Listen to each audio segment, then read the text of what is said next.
రైతే రాజు రైతు పక్షపాతి జగన్ డాక్టర్ బిఆర్ అంబేద్కర్ కోనసీమ జిల్లా కొత్తపేట నియోజకవర్గం కొత్తపేట మండలం అవిడిలో రైతు భరోసా కేంద్రాన్ని ప్రారంభించి భూమి లేని వ్యవసాయ సాగు నిపుణులకు సంస్థాగత రుణ సౌకర్యం జిల్లా స్థాయి పైలట్ ప్రాజెక్టును అడవిలో ప్రారంభించిన కలెక్టర్ హిమాంశు శుక్లా ప్రభుత్వ విప్ చెర్ల జగ్గిరెడ్డి మట్టినే బంగారంగా భావించే రైతు సంక్షేమమే ముఖ్య ధ్యేయంగా ముఖ్యమంత్రి జగన్మోహన్ రెడ్డి పనిచేస్తున్నారని ప్రభుత్వ విప్ చిల్లా జగ్గిరెడ్డి తెలిపారు. కొత్తపేట మండలం అవిడి గ్రామంలో జరిగిన కార్యక్రమం సందర్భంగా చిల్లా మాట్లాడుతూ రైతుల కోసం వైఎస్ఆర్ రైతు భరోసా పథకం ద్వారా సంవత్సరానికి 13,500 పెట్టుబడి సహాయంగా అందజేస్తున్నారని, గతంలో ప్రకృతి వైపరీత్యాల వలన రైతులు నష్టపోతే పరిహారం ఎప్పటికో అందించేవారని, ఇప్పుడు ముఖ్యమంత్రి జగన్ పంటల బీమా ద్వారా రైతులకు సత్వర న్యాయం జరిగేలా చర్యలు చేపట్టి రైతులు నష్టపోతే త్వరితగతిన పంట నష్ట పరిహారం అందజేస్తున్నారని అన్నారు. రైతులకు అధికారులు అందుబాటులో ఉండాలని ప్రతి గ్రామంలో రైతు భరోసా కేంద్రాలు నిర్మించి అగ్రికల్చర్ అసిస్టెంట్, హార్టికల్చర్ అసిస్టెంట్లను నియమించి రైతులకు అందుబాటులో ఉండేలా చర్యలు తీసుకున్నారని, అగ్రి ల్యాబ్లు నిర్మించి రైతులకు వివిధ పరీక్షలు అందుబాటులో ఉండేలా చూస్తున్నారని అన్నారు. ఆవిడి గ్రామంలో 21.80 లక్షల రూపాయలతో నిర్మించిన రైతు భరోసా కేంద్రాన్ని కలెక్టర్ హిమాంశు శుక్లా చేతుల మీదుగా ప్రారంభించారు. అనంతరం భూమి లేని వ్యవసాయ సాగు నిపుణులకు, కౌలు రైతులకు సంస్థాగత రుణ సౌకర్యం కల్పించే కార్యక్రమాన్ని జిల్లా స్థాయిలో పైలట్ ప్రాజెక్టుగా అవిడి గ్రామంలో ప్రారంభించి 38 మంది కౌలు రైతులకు ఎలాంటి హామీ లేకుండా ఒక్కొక్కరికి 50,000 రూపాయల చొప్పున రుణాన్ని బ్యాంకుల ద్వారా అందజేశారు.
కౌలు కార్డు ఇస్తే ఆ రైతుకి ఎవరైతే పంట పండించే రైతున్నాడో ఆ రైతుకి డబ్బు వచ్చే అవకాశం ఉంది.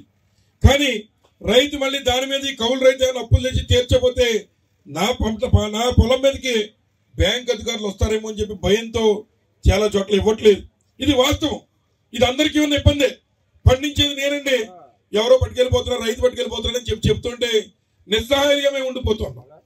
మరి ప్రభుత్వం కూడా చట్టాన్ని తీసుకొచ్చి మీరు ఈ రకంగా కౌలు చట్టం ప్రకారం మీరు ఇవ్వండి, రేపు ఈ రైతు చేసిన అప్పు మీద ఎవరైతే అసలు రైతున్నాడో అతనికి ₹1 కూడా సంబంధం ఉండదని చెప్పి చట్టం తెచ్చినా కూడా మరి కొంతమంది రైతులు మరి ఎవరైతే కౌలు రైతులకు ఇవ్వడానికి కొంత వెనకడుగు వేస్తున్న మాట వాస్తవం అని చెప్పి సందర్భంగా మనం చేస్తున్నాం.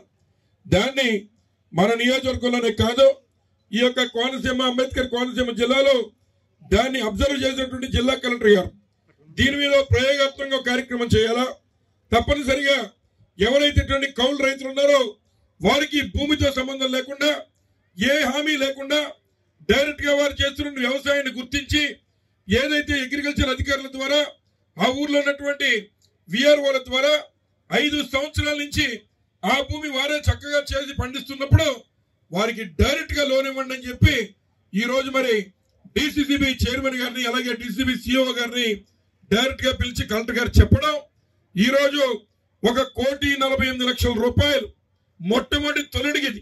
ఎవరు ఏదైతే 1,40,58,100 రూపాయలు ఇవాళ 378 మంది రైతులకి ఈ యొక్క అంబేద్కర్ గారి యొక్క కోనసీమ జిల్లాలో కౌలు రైతులకి సహాయం చేసేటువంటి కార్యక్రమానికి మొదటడుగు వేసినటువంటి అధికారి ఈ రోజు ప్రజల పక్షాన్ని ఇట్లా అది ఆలోచించే అధికారి మన హిమాంశు శుక్లా గారి విషయాన్ని సందర్భంగా మనం చేస్తున్నాం. వాస్తవంగా ఏదో మీటింగ్ పిలిచారు వెళ్తున్నాం అని చెప్పి చాలా మంది అనుకున్నారు. విషయం ఏంటో మీకు అర్థం కావడం చెప్తున్నాం. ఏదైతే కౌలు రైతులు నిజంగా ఎండకండి వానకి తడిచి పాపం చేలో చేస్తుంటే నలిగిపోతూ ఉన్నాడు. అటువంటి రైతుకి మరి రైతు ఒకవేళ అతనికి కౌలు కార్డు ఇవ్వకపోయినా కనీసం ఆ చేస్తున్న రైతుని గుర్తించి ఈ రోజు లోన్ ఇచ్చేటువంటి కార్యక్రమం ఇవాళ మొదట అడుగు చేస్తాం.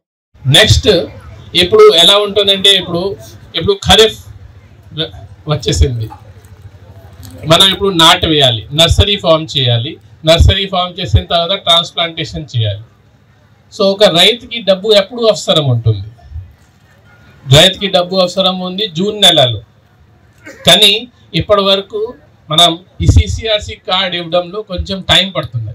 సిసిఆర్సి కార్డ్ ఎప్పుడు ఎందుకు చేస్తున్నాము,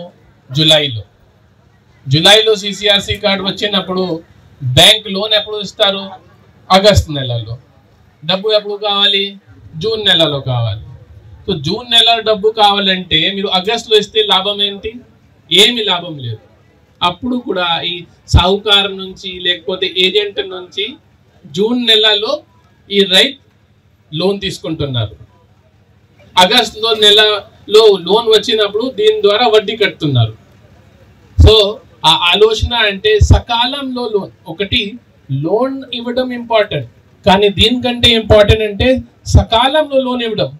నాకు ఈ రోజు లోన్ కావాలంటే నాకు ఈ రోజు రావాలి, నాకు 10 రోజుల తర్వాత లోన్ ఇస్తే లాభం ఏమీ లేదు. సేమ్ భోజనం, నాకు అకాలుగా ఈరోజు ఉంది, అకాలుగా ఈరోజు ఉంటే నాకు భోజనం ఎప్పుడు పెట్టండి, 2 డేస్ తర్వాత పెట్టామంటే ఏం లాభం ఉండదు. సో లోన్లో కూడా అదే. మూడోది ఈ ప్రాజెక్ట్కి ఏమంటే మన ప్రాసెస్ చాలా కాంప్లికేటెడ్. ఇప్పుడు బ్యాంక్ దగ్గర వెళ్తే వాళ్ళు 10 to 5 పని చేస్తారు. వాళ్ళు ఏదో బయట రాష్ట్రం నుంచి లేకపోతే బయట జిల్లా నుంచి వచ్చి ఇక్కడే ఉంటారు, మీతో సరిగా మాట్లాడరు, వాళ్ళకి బహుశా తెలుగు అర్థం అవ్వదు, ఏదో ఇంగ్లీష్లో మాట్లాడతారు. దానివల్ల కౌలు రైతుకి ఏం సంబంధం అండి, కౌలు రైతుకి ఏం తెలియదండి. వాళ్ళు పని మానేసి బ్యాంక్కి వెళ్ళాలి. బ్యాంక్కి వెళ్ళినప్పుడు ఆ రోజు బహుశా బ్యాంక్ మేనేజర్ ఆ రోజు సెలవులో ఉంటారు, లేకపోతే మీరు కొన్ని కాగితాలు తీసుకొని వెళ్తారు, కాగితాలు సరిగా లేదు, మళ్ళీ సోమవారం రండి, మంగళవారం రండి. అట్లాంటి ఒక 1 lakh లోన్ కోసం కనీసం 4-5 సార్లు బ్యాంక్ చుట్టూ తిరగడం జరుగుతుంది.